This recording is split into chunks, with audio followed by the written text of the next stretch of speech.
Today, guys, I'm going to be talking to trained by Rob. That's @trained_by_Rob_. Okay, I'm going to say that again. So that's @trained_by_Rob_. All right, we're going to talk to him and find out a bit more about him and his training career, his brands, his social media content, everything. Let's just ask him some questions to get you guys inspired, okay? Hey, NVTE Tog? How are you? Good to see ya. Hi! I like when people come up straight away and don't have to wait. How are you, Rob? Very. How are you? I'm great, thank you. I'm really good. Thank you for giving me the opportunity to kind of like share your story and get to know you. I really appreciate it. No, thank you. Thank you for the opportunity to come and talk on your show, as it looks like, and to talk to you. Yeah. Appreciate it.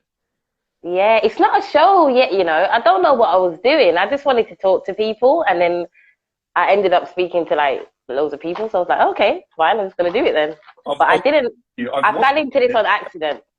You look great. I watched a few episodes when you first spoke to me.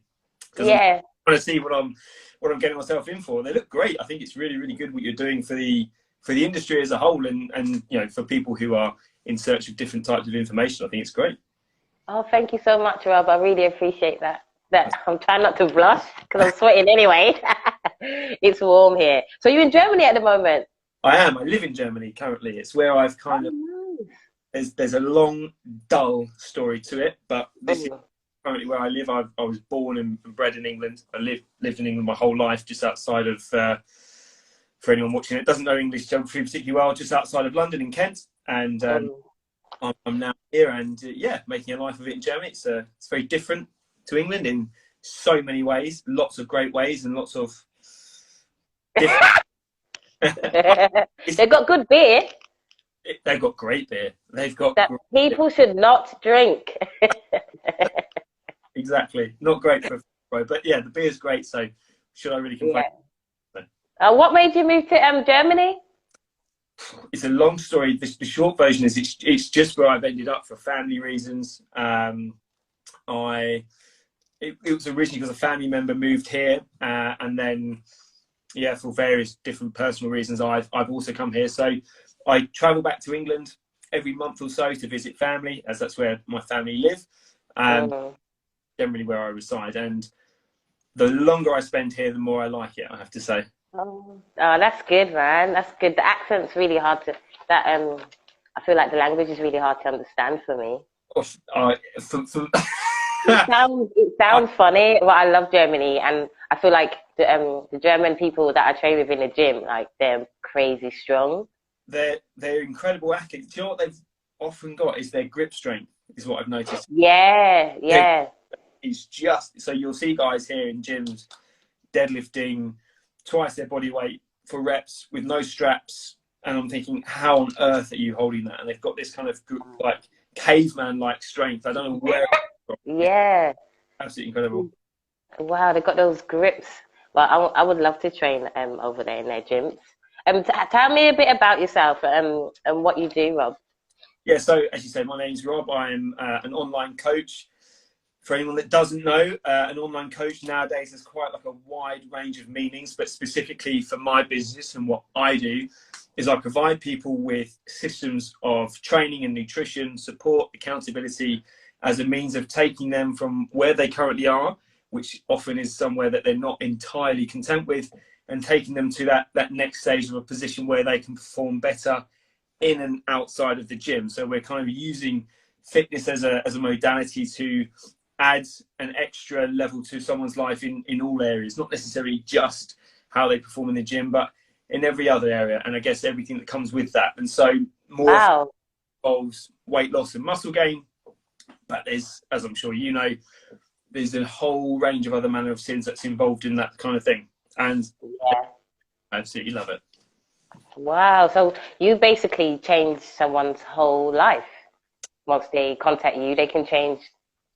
Yeah, I would be reluctant to take that kind of credit. I think ultimately they do it. What my job is to. But you provide the services for them to be able to change their lives. That's it. So it's putting them in a position where they feel supported to go out and do that. And that's really what the goal is. It's not necessarily, as you say, like to do it for them and to take that sort of that level of credit, but to say, look, dude, here's all the systems you need, and I'm going to quite literally navigate you all the way through it. So the analogy I always use is they are the driver of the vehicle. I'm just the navigator. They've specified the destination and we've agreed on a timeline. My job is just to literally read the map and direct them at every turn. Yeah, wow. That's awesome, man. Thank you. That's really good. I give you credit, by the way, loads. I give you loads. And also, I was really upset when I saw your page because your stuff goes viral. Did you know that? That's how I saw you. Your posts have been going viral, so they come up on my Explore. Okay.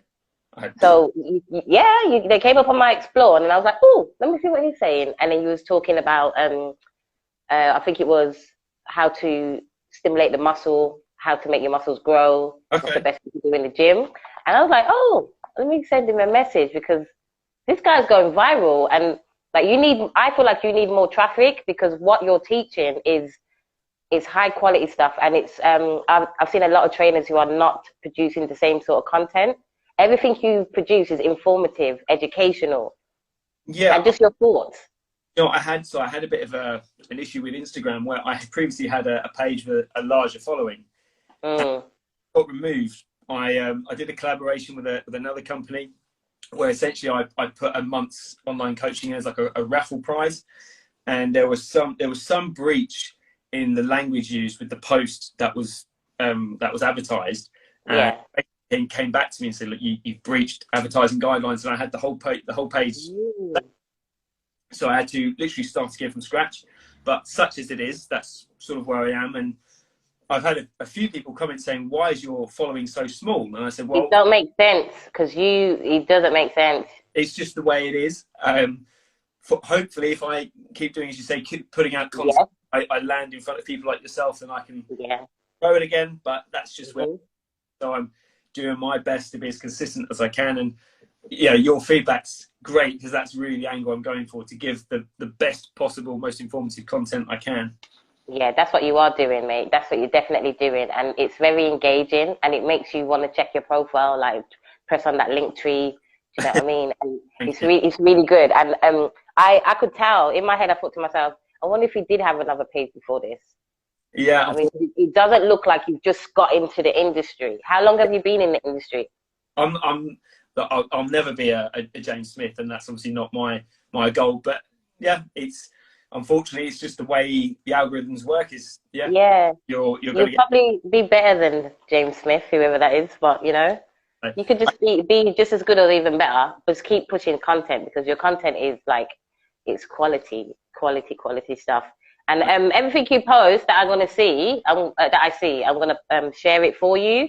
Thank you. And tell people to follow you. I'll always be doing that until you get like bored of me. Like, can you stop sharing my stuff? Until people say that, I won't stop sharing it. But yeah, tell us how long you've been in the industry. Well, it's a good question. So I've been in the industry about 9 or 10 years. I started like as an on-the-floor PT, doing classes and things as a means of just adding an additional means of income in my early 20s. And that kind of progressed. And then I walked away for a period of time where my career went off in a complete other direction. Where did it go? So I started as a design engineer for a message, which is completely out of left field. And I have no regrets about it at all. I absolutely loved it. And when I think it's just about 6 or 7 months before the C word came into our lives, I then came back to fitness, looking at it as a means of, I had a number of people asking if I still did coaching. And I said, you know what, I don't do, but I'll coach you. And before I knew it, I had a roster of clients, but without actually having a business. If that makes sense. So I thought, well, it just makes sense just to make this a formal thing. And the whole thing kind of snowballed from there, really. But it's, I would say I've been in and out of fitness. It hasn't solely been a fitness journey for me. I would love to say that it is. But it certainly for the time being and the foreseeable, that's it's one of your talents. So you've got different adventures, you know. But Yeah. that's really good. You're so smart. I'm not. I'm not. Yes, you I, are. You're so smart. I don't care. Guys, go on his page. He's lying. He's really smart. I He uses big words, right, that you have to go to the dictionary to look up. You're very, very smart, intelligent, and the information you give it really, it's really clear, precise, and anyone can understand, you don't. know. But there's words that you use, and I'm like, what does that mean? I love that. You're smart. I don't care. I love it. And when you was younger, you played rugby. Tell us about the rugby days. Yeah, so I will be honest, I am probably the most unspectacular athlete that you will ever have. I in my life, I've been pretty unspectacular at everything I've done in regards to fitness. So I was in every sports team in school, but I was Yeah. in of my teeth, if that makes sense. I was just, and that pretty much followed me throughout. And it's, you know, right up to being an adult. So I've done every kind of, well, so far, every kind of fitness I can get my hands on. Like, I've competed in, but I've been pretty unspectacular at it. I've done You competed where? in bodybuilding. So Wow. I've competed on stage. I've done marathons. I've done strongman events. I've done CrossFit events. I've done everything I can and been pretty, as I say, unmemorable at each. Yeah. But Unmemorable. No, you can't say that. That's not true. You don't know. Someone might remember you.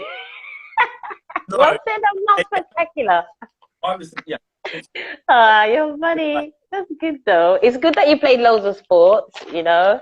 It's good because it helps as you get older when you play sports as a child. So tell me, you love to coach. What do you love most about coaching? That's a really good question. And I think that the answer to that question would change probably from one day to the next, because Yeah. it really depends on the client. No client of mine will ever get a single, will ever get the same service. In so much as, you know, some clients really need an arm around the shoulder and they need a lot of communication and a lot of support. Other guys are like, look, I know what I'm doing. Like, we'll speak in a Yeah. that'll be that. And I guess what I love is being able to take people from such a wide spectrum of abilities and personality, and still be able to elevate them in the same direction. You know, most are on that spectrum somewhere. Where we are doesn't really matter, but no matter where they are, it's being able to take them and take them to an elevated place from where they were. And I love that. Yeah. Oh, that's a lovely man.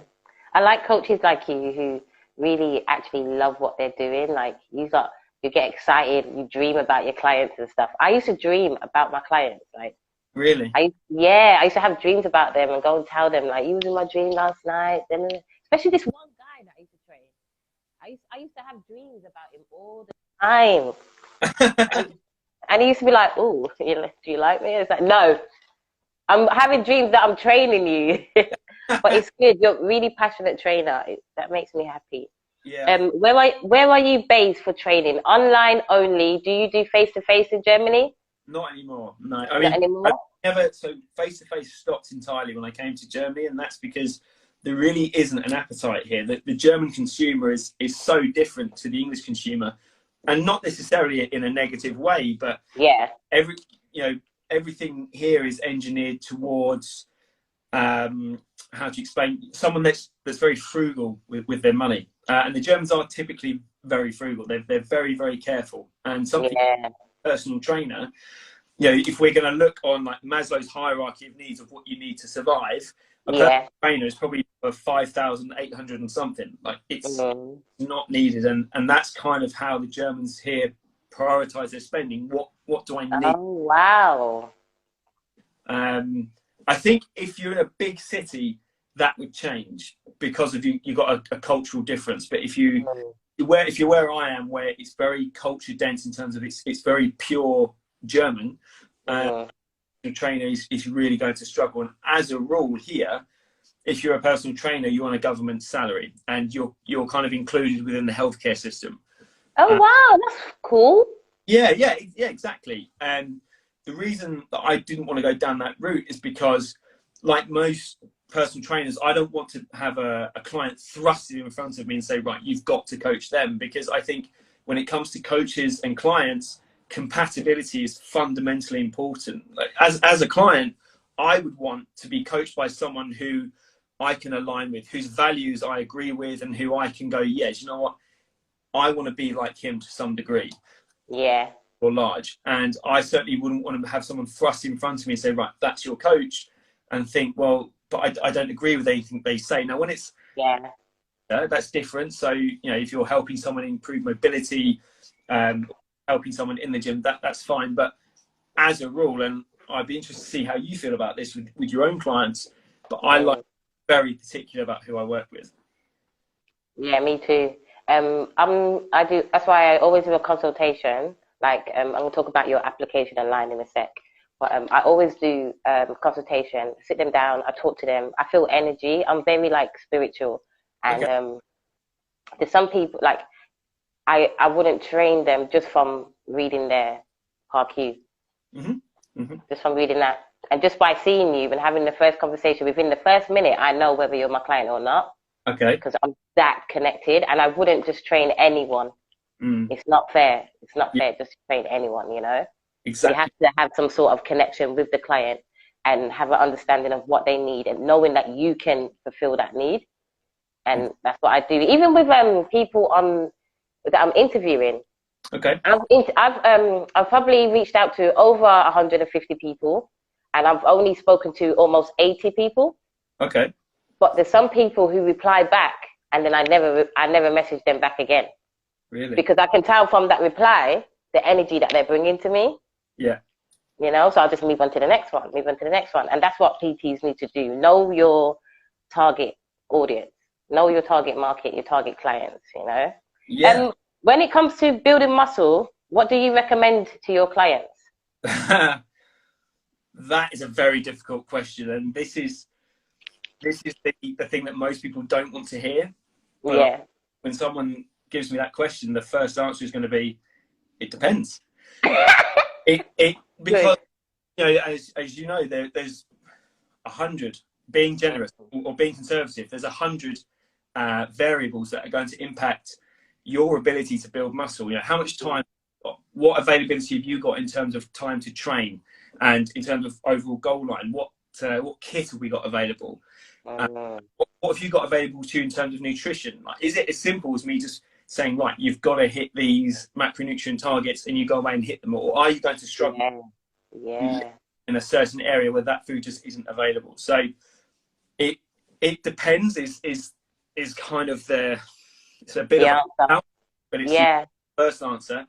Generally speaking, the best way to build muscle is going to be putting you in a situation that you can sustain. So giving you training programs that you can go in and enjoy, not necessarily get annihilated by when you're feeling motivated, but apply yourself with, and giving you a food goal or a food recommendation that doesn't compromise you to the point where, again, as soon as motivation runs dry, it gets binned. So to make it easy to begin with, and as we progress, depending on where you are, as we progress, we'll add layers of complexity. But the best place to start is always at the ground level. Wherever the most simple, low-hanging fruit is, that's where we're going to start. Again, if you're a seasoned bodybuilder who's into their 10th year on stage, it's a different conversation to a guy who's been in the gym or used to train 4 or 5 years ago, fell out of it, now wants to get back into it. So it depends on the individual, how they're going to gain the muscle. Exactly. Entirely. Yeah. The overall principles are the same. So the principles that build muscle for the bikini athlete are the same that build muscle for the 300-pound open class bodybuilder. But how we apply those principles and to what degree and to what level of complexity will vary. But yeah, the overriding principles, which to be honest, mostly boil down to physics. I mean, we're talking progressive overload in the gym, which is physics, and you know, energy requirements in terms of food, which again is physics, thermodynamics. So those are the non-negotiables. Everything else in between that is, you know, where we kind of tweak and pull and push. Yeah, wow. And you know what? I can see you teaching, like, you should teach courses for PTs who want to become PTs. Like, like if you just come out of college and you want to do a course, you should have a course on your website for people to do, because you've got the right content to structure it. I know you know how to do the slideshows perfectly, and the information you're giving, you can train up people to be really, really good PTs, the PTs that the world needs out here, like the real ones. Like every time you talk to me, I feel like I'm in a class. I'm being serious. You're educating me, like the things that you're telling me, it's like, it's true. And most people, I've asked that question, what do they recommend for muscle build? They would just recommend what they would recommend. You're the first person out of about 60 people to be like, it depends on the individual, because, you know, you should teach courses. That would be really good. And I will put my son on the course. One thing that's quite interesting for me as a coach is roughly 60% of my clients are fitness professionals to some extent. Wow. So, are PTs, coaches themselves. I mean, a physiotherapy is, you know, I think it's probably a bit of a stretch to call them a fitness pro, but they're in there. Yeah. Those people who are well educated, and, you know, these people in terms of their understanding, what they can from a classroom, certainly at like baseline qualification level. The reason I'm coaching them is not necessarily for an education reason. They know what they're doing. It's that accountability, and it's also having someone to give you a clear direction as, right, this is what we're going to do, as like, you know, your own mind, which can be your worst enemy in a situation like this. And you're thinking, you know, should I be bulking? Should I be cutting? Should I be doing a push-pull leg split? Should I be doing a full body split? And then just having someone just taking that away from you, saying, right, this is what we're going to do. And the person being somebody that you trust, and you go, you know what, I trust this person. I know they have the ability to take me where I want to go. All I've got to do now is drive. But I have a coach. I've had coaches. I've spent thousands over the years on coaches and mentors and people who I believe know more than me about what I'm very passionate about. And that isn't necessarily something easy to do. When you're really passionate about something, to actually swallow it and go, I reckon this coach knows a lot more than I do, and I reckon they could coach me better than I could. And I have never, ever walked away from a stint with a coach thinking, I want my money back. And that, I guess, is testament to their level of coaching. And again, how important it is to me to achieve what I want to achieve. Because to some people, it's their kind of take it or leave it. The majority, again, the fitness professionals I'm coaching are coming to me with a very clear goal. They've got very clear timelines, and they're people that really, really want to get there. Yeah, that's really good. Wow. So that says a lot about you, training 60% of people in the industry. It says a lot about you and your services. Amazing, man. So I had like 5 questions to ask you when you were just talking. Well, let me just put them one at a time, yeah? Because, wow, that's really awesome to know that 60% of your clients are people who train other people as well.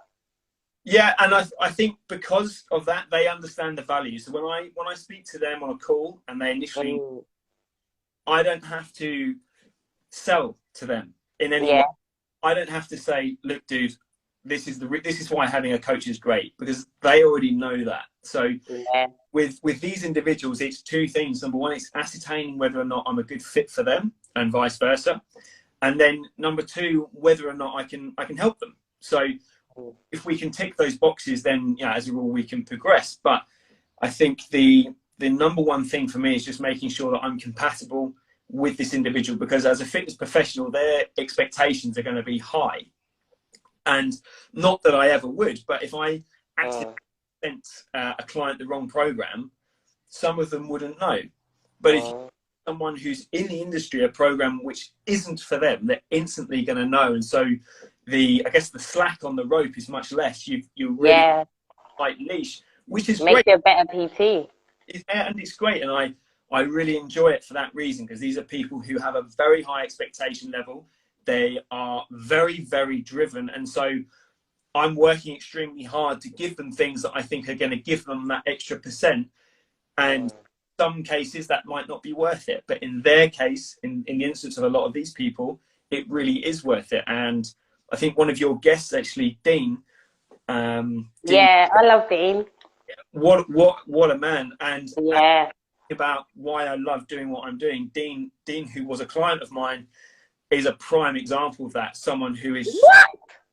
yeah, really, he's so willing to put himself forward on the basis that I'm saying, look, Dean, these are the markers we need to hit, and this is hit them. And Dean would, without question, without quarrel, would go away and hit it. Now, not everyone's going to have that level of mental force. Go, Dean. But as a client, I know that me spending, you know, the hours upon hours of really going meticulously through his program is 100% worth it, because he's going to get the juice out of the fruit. Yeah, wow. I love that. I love your little motto. Get the juice out of the fruit. That's nice. I can't believe that you knew Dean. Why am I missing this? Like, a lot of people I'm talking to know each other. That's crazy. I didn't know. I love that.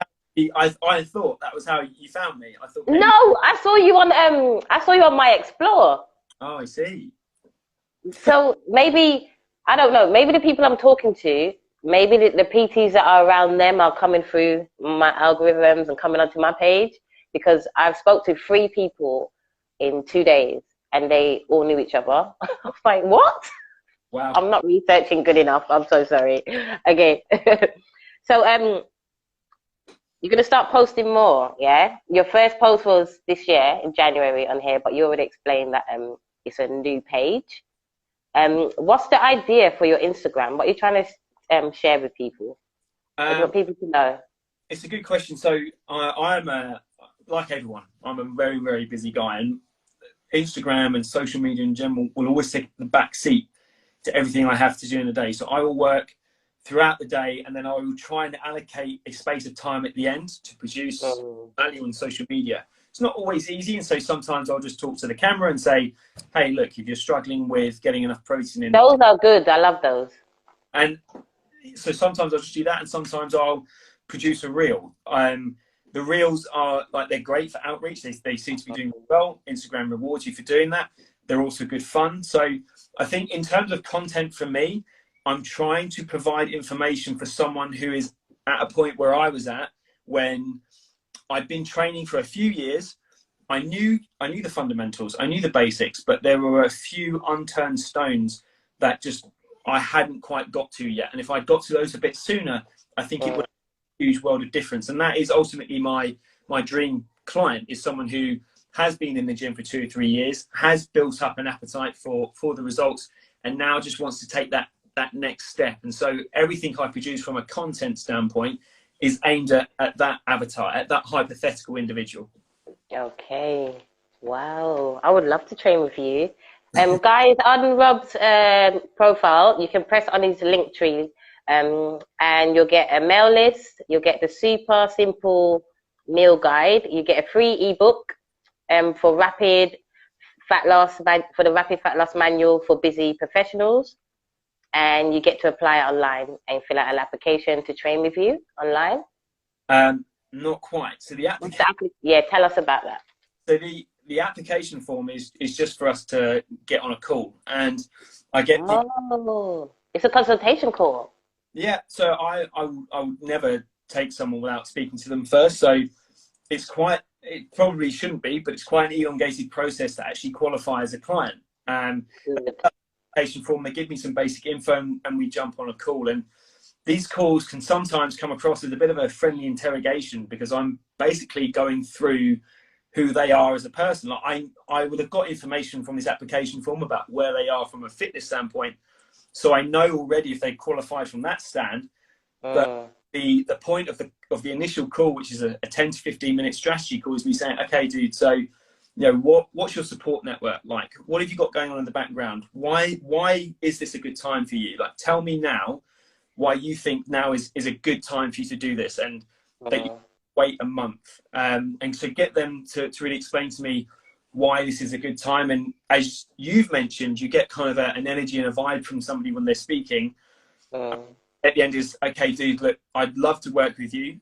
So would you be happy to book in a discovery call, which is essentially where I'm going to put forward a proposal to you about how I feel we should go forward. Or I'm going to say, thank you so much for your time. I'll be honest, I don't think I'm the right coach for you. But Wow. here's a selection of coaches whom I recommend you contact. And it's probably about 70-30. So 70% of the time I'm like, okay, dude, sounds great. The likelihood is if they've gone as far as applying, then they've been following my content for a while. So they probably are the person that I'm looking to work with. But yeah, 1 in 3, I'll say, look, dude, I don't think we'd be right, but here's what I would recommend you go to. And what that means. That's really good. You recommend? That's good. Yeah, and it means that the clients that I get to work with, they're guys and girls whom I really align with, and I hope they really align with me. And it means that we instantly get off to a really good start and a healthy kind of working relationship from the beginning. Whereas, you know, you do this in the beginning of your career, but when I first started working as a PT, I would coach just anybody. And whilst it's good for you to get, you know, your feet under the table and learn how to deliver this kind of service, you find that you're working with people whom you're struggling to, I guess, really offer a level of compassion towards. Because, you know, I can't align with a mum who's just given birth to her 3rd child and wants to lose some of that baby weight. I can help. Do you feel like some clients can drain your energy? Yeah, and I don't know about draining it, but I just think you're not synced, you're not compatible. And as I say, that mum who would be going through some really stressful times, I'm not going to be able to align with those. I'm not going to be able to genuine, sincere advice, because I don't know what it's like. But when a dude who's working 70, 80 hours a week comes to me and says, I'm really struggling this week, I don't even think I'm going to get a chance to spit, let alone get into the gym. What can I do? Okay, dude, this is what we're going to do. And everything that comes out of my mouth from that moment is genuine and sincere, as opposed to me trying to make something up. And so that's why, as I say, being selective is not about me picking the cream of the crop of who I think is going to be easy to coach. It's who do I think I can genuinely help. And there's a difference between genuinely being able to help somebody and just taking someone's money and going, here you go, do this program. And if you don't get results, it's on you. Yeah. Wow, you're the real deal, man. No, seriously, I love your concept and your structure and how you do things. It's basically, it's perfect. That's how you're supposed to be. Wow, man. Your clients are really lucky because you go in depth. You're very technical with what they need, and that's a lot of work for you, you know? It is, but the feedback that I get is incredible. So I've got guys that I'm working with, and every day I will be watching what they're doing from a stats standpoint, and I'll be speaking to them in the week. And the feedback that I get, not directly from them of them saying, oh yeah, you're the God's gift, but them saying, I'm doing and I'm getting these results and I don't feel like I'm having to compromise my entire life to get it. I'm like, yes. This is why I do what I do, because I want people like you to actually get to here where it previously seemed not necessarily out of reach, but just a million miles away. I want you to actually get there. And I think the thing with most people, if I said to any one of my clients, right, I'm not going to coach you, but I want you to get yourself in incredible shape in 3 months, and if you do it, I'll give you £50,000. I'm telling you, they'd all do it. They'd all without they would do it in 2 months. they failed, like they'd smash it. However, the means in which they got there would likely be unsustainable. They probably hold at anything that they achieved because of point one, so they're going to rebound almost instantaneously. And all they would have learned along the way is, I've just got to batter myself, and I don't care how bad it gets because the money's going to be worth it at the end. Take that the other way, you know, literally in direct contrast, they're paying me. So I'm saying, look, I'll get you in this shape, and at the end of it, you're going to pay me X, Y, Z. But they are learning along the way systems that they can keep for the rest of their life.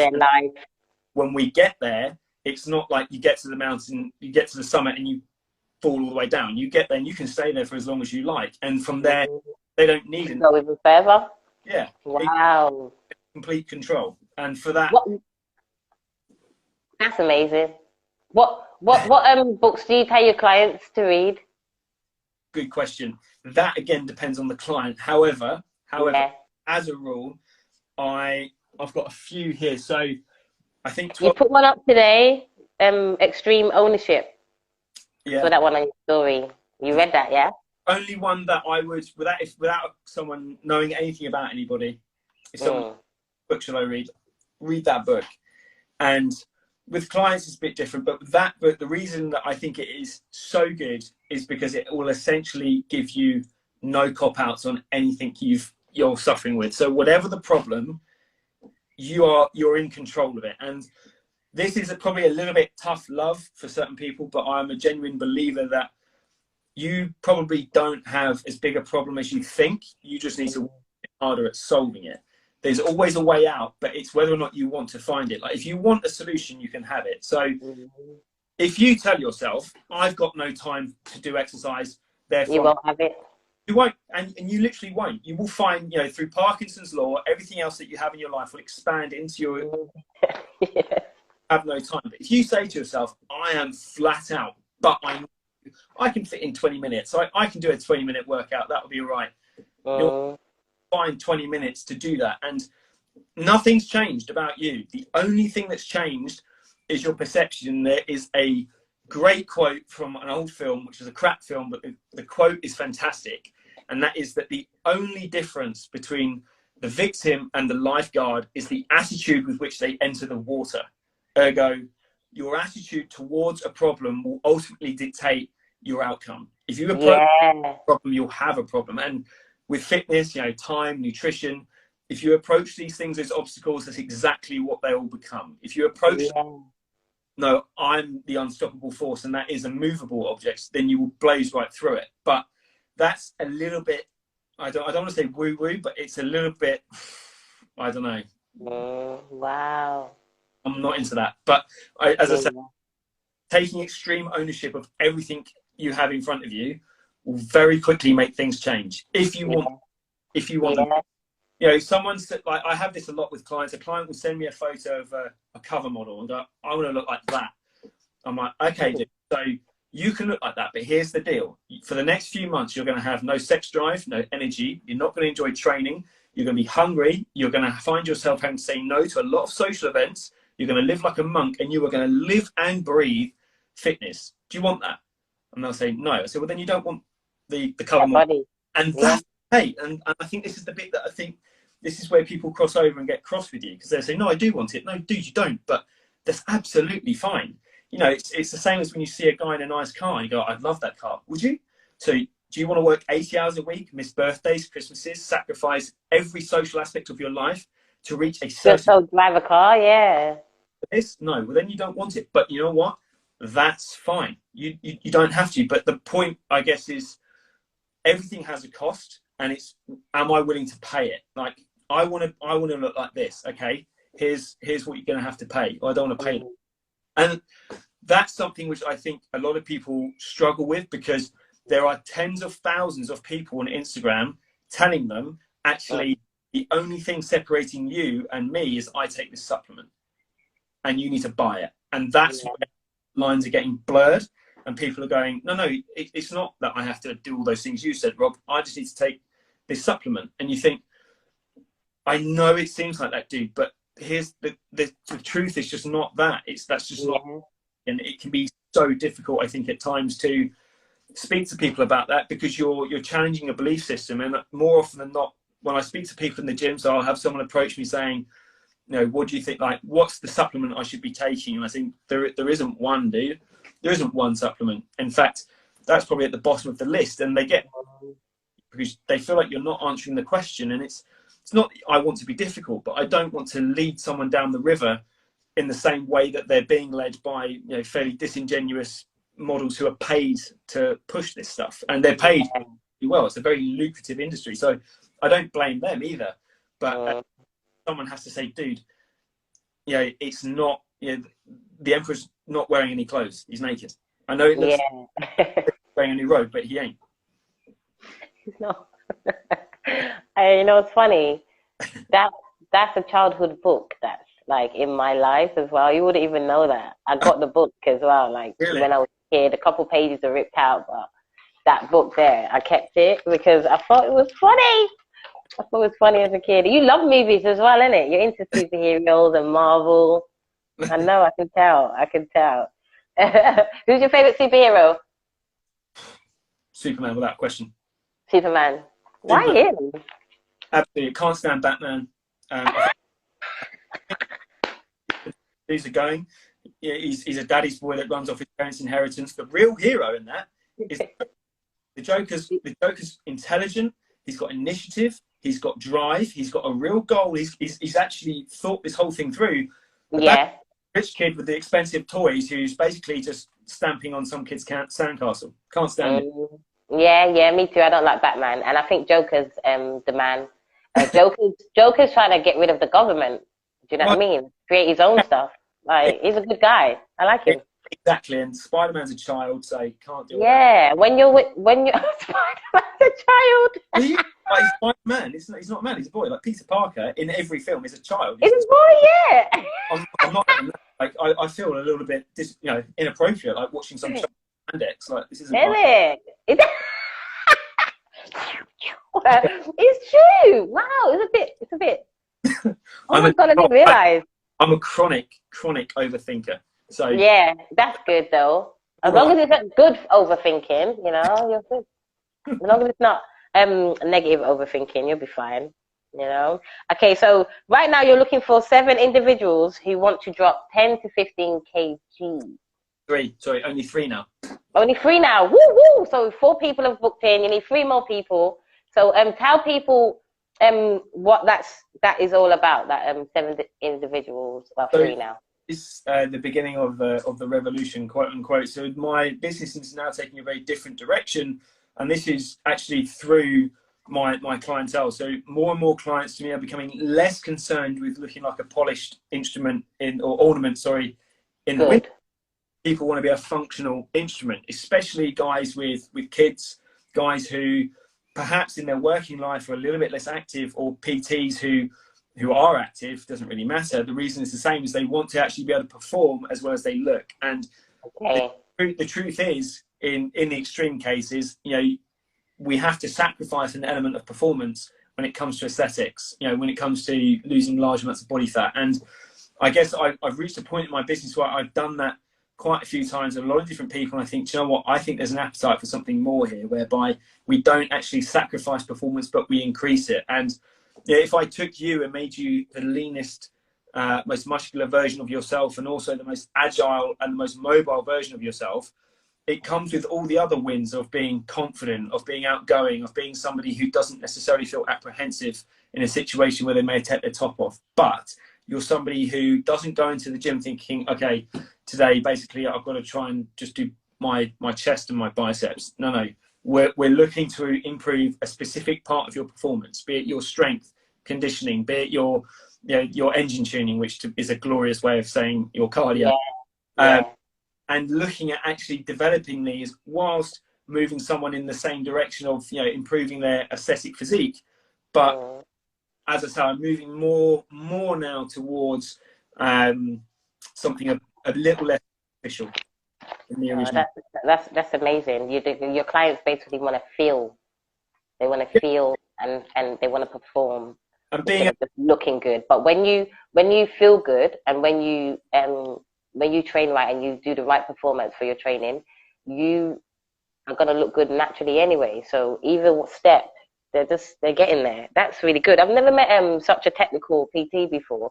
Someone who looks at the core of their clients before they go on the outside. You look really, really inside. And there's a few people that have been like really passionate like that, but I've never met someone like you who it wasn't your career to start with. You weren't going to do it. Like, people ended up, you just fell back into that industry. And what it's like your knowledge and your training, what you're giving to us, it's something that can last forever. Well, I hope so. I think, like, as I said to you, no, it can, Rob. I'm telling you that it can last forever. Your training, what you're doing right now, can last forever. You just have to get your son and his son and his son to keep it going. And that's where you'll be fine. As I said, I'm not the most talented PT ever. I have never been the most talented athlete, but what I am is somebody who works really hard at what I do to try and maximize, just get as close to whatever ceiling I have, wherever the ceiling is, just get as close to it as I possibly can. And that largely stems from waking up every day, and I have one affirmation. There's only one thing that I say to myself in the mirror every day. Do you share it? Yeah. And that is, you are not special. You're not special. Like, whatever the problem is, whatever you think you don't know, just learn it. Whatever problem, if you're having a problem solving this problem for clients, how can I resolve it? Well, I could undergo a mentorship with this PT who regularly solves this. Right. Well, then answer. Job done. There is no problem. Yeah. Oh, good. As long as I can wake up every day and say you're not special, I genuinely believe that I can help most people with most problems that are going to be compatible with me, on the basis that I would approach my own issues with the same attitude. Whilst I would never say to a client ever, you're not special, get over yourself, what it does by me saying that to myself, and again, this comes from that extreme ownership book of me taking every single problem and making it my own, is I actually come across less problems. And I find that those that I do come across, I have a much wider arsenal of weapons to sort it with. And again, that's if a client's not following a program, that's not their fault. They don't pay me money not to follow a program. If the client's not following it, then what I have prescribed for them is categorically wrong. And I need to find a way around it, not them. And this was something like when I was in my early 20s and I had a coach, the feedback that I often got at times was tough shit. Like, what I'd say to them, look, I'm working 12 a.m. till 12 p.m. I need to sleep for at least 6 or 7 hours. I then have to, drive 2 hours to work. I physically can't get in the gym. And the response I got was, we'll figure it out. And I thought, that's not helpful. And I don't want to give that response back. So when a client comes to me and says, it's... Sorry, my dog. like, this is what we're going to do, rather than constantly saying, well, it's not my fault. The moment that you respond to a problem as a coach that a client is having, saying, well, that's their problem, you're not coaching. You're whinging. You're basically absolving yourself of responsibility. And I think as a coach, the moment that someone comes on to me and goes, I trust you enough to pay you for your services, then I'm going to go, right, give me all those problems that you're struggling with. These are mine now. And these are my problem, and I'm going to own them. So if you're going to work and you're finding that you're slipping on your nutrition because there's just cakes and donuts everywhere, I'm going to come up with a system that we can avoid that. If you're getting to the gym exhausted and you're not finishing sessions, I'm going to figure out a way to, resolve it. I'm not going to say, don't eat the donut and just, what's your problem? Just finish the workout. Look, I've written it for you. What's the deal? No, we need to solve it, and we need to solve it. That's why they pay me. That's yeah. You come with more of a realistic approach. Yeah, way more realistic. I think I would never ever speak badly about another professional, but I think if I see someone advertising, bespoke training plans, bespoke nutrition plans, weekly check-ins, 24/7 WhatsApp support, I think, there's a good analogy for this that someone else told me, and that is, if you came to me and said, I want you to put that shelf up, you don't want me to then come, no worries, well, I'm going to use a 10 mil drill bit to put in the initial hole. I'm going to use an M12 bolt. I'm going to use a 2x4 piece of timber to get in the initial fit. You don't care. And so all that stuff is pretty irrelevant. And so that's, again, why I wouldn't really push that. But anyone can fail using that model. So I could have someone who's pretty dedicated, but without the right level of support and accountability, the best training program and nutrition plan in the world is useless. Likewise, I could have someone who is really not a very adherent client, but I've given them something that actually they can stick to. It might not be the best program in the world, but they can stick to it, and it's taking them from here to here. It might not be there to there overnight, but we don't care. We're just trying to get to here. And a conversation that I will have with clients quite a lot is, look, we're walking up a mountain right now. The best thing you can do is take your eyes off the summit and look down. Just focus on that next step. If you focus on the summit of that mountain, we'll never get there. On that next step, you got one step to take, just take it, and then another, and so forth. But taking people's eyes away from the destination. And sometimes, I tell you, particularly with female clients, that means taking away certain metrics for them to observe. So taking away the scales. look, if I get you to jump on the scales each day, there's about 30. Especially for women, yeah, take it away because it's too much. There's about 30 different metrics that could impact their scale weight from one day to the next. So it's not from one day to the next, it's not a genuine representation of what's going on. Albeit a weekly average would be helpful. And I'm not saying scale weight should be discarded. It can be helpful. Yeah. Not somebody who is basically hanging their life on, I'm going to get on the scales. If I'm lighter, I'm going to have a good day. And if I'm heavier, it's going to be a bad day. That's mental health though, right? Exactly. And you've got to manage that. So I think, look, your goal is to lose weight, but whether or not you get on the scales isn't going to impact whether or not we're losing weight. That just tells us that we're going in the right direction. It's like a compass, but we can get there without. So for most female clients, I generally remove the scales, certainly for a period of time, until we've built up a level of momentum. And even then, you know, women have a certain element of biology going on that's going to impact their scale weight. And you've got to be pretty clear on that. Before you ask a female client to get on the scales, you've got to have a pretty clear understanding of how that's going to impact it. And so before I do, I will never try to be too invasive, but I'll say, look, can you just let me know when it's game week for you? So as game week. So as I can say, right, we know week. It's horrible week. That's what it's called. Any scale weight data in that week is particularly useless, and even a week after that, not great. So we may take it for the second week after that and consistently do. So for that week of every month, we're going to measure it, and then we're going to compare the average of that. But for the other weeks of every month, we don't care. And as I say, it's just to tell us we're going in the right direction. But you know, how do your clothes fit? How do you feel? How you know, stronger? Are you feeling fitter? These things that are all so much more important than your scale weight. And something I have to say to a lot of clients is, look, you can't, well, you could, but you are not walking around with a sign on your forehead saying how no one's going to know. If you've lost half a kilo or gained half a kilo overnight, I guarantee you, no one at work is going to be able to tell. So just don't react to it. Consider it a fairly piece of superficial info. Now, that I could say to a female client, I could say that to her 1,000 times, and it may not go through. We are human beings.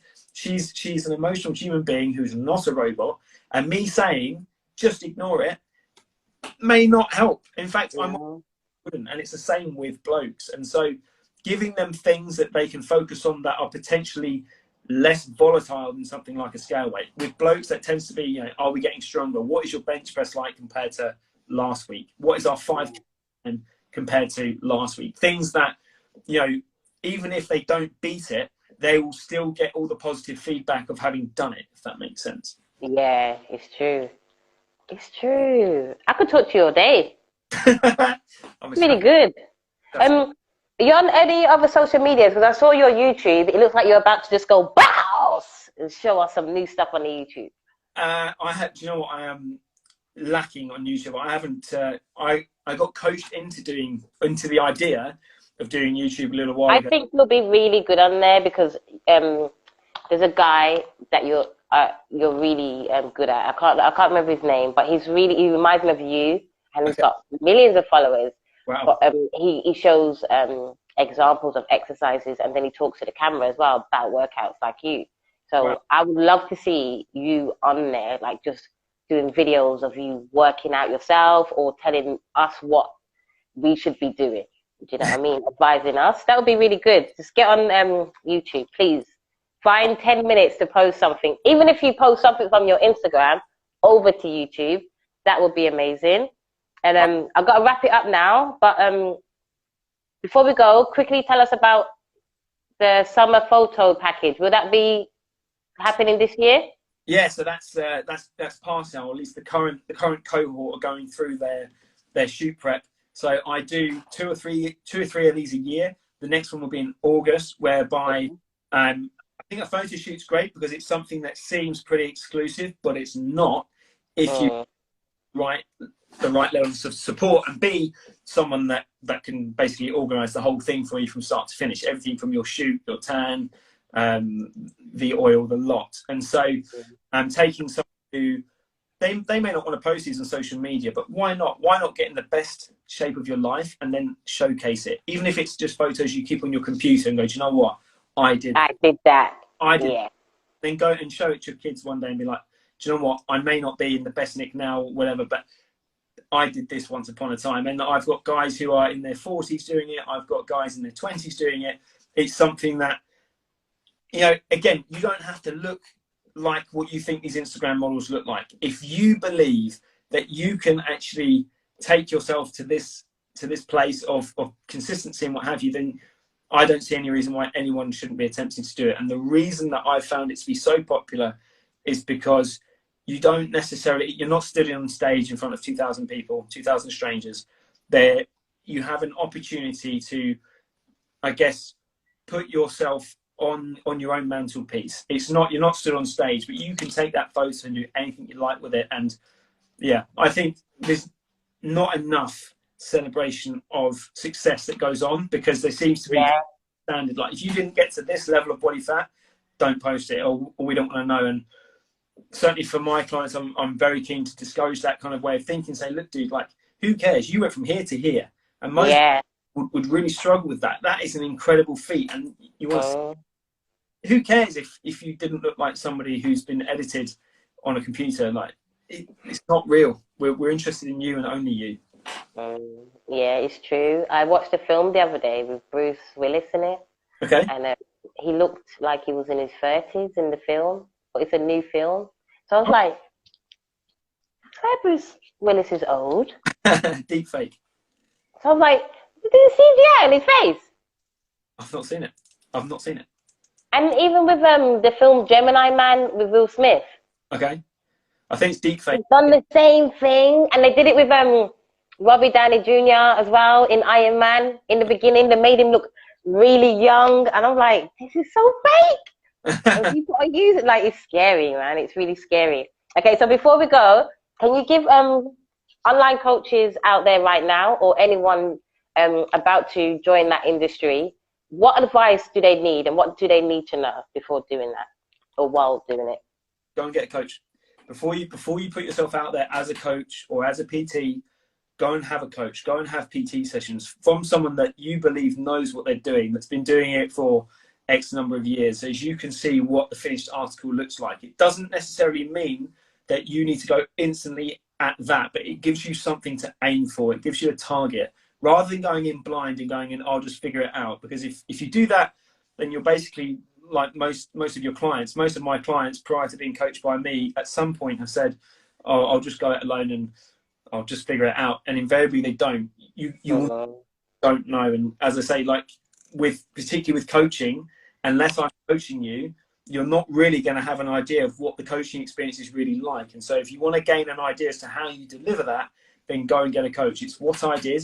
I've paid for coach. I've had coaches when, you know, and I've had personal training sessions, and I've paid for that, you know, for a lot of money as an investment. Yeah, this is a means of me understanding, okay, what kind of vision do I have for my business? How do I want to get it there? And, you know, getting this coach and seeing how, oh, okay, he does this and he runs a very well-oiled machine. So how do I get from there to there? And if I want to be where he is in 5 years, what is this year's plan?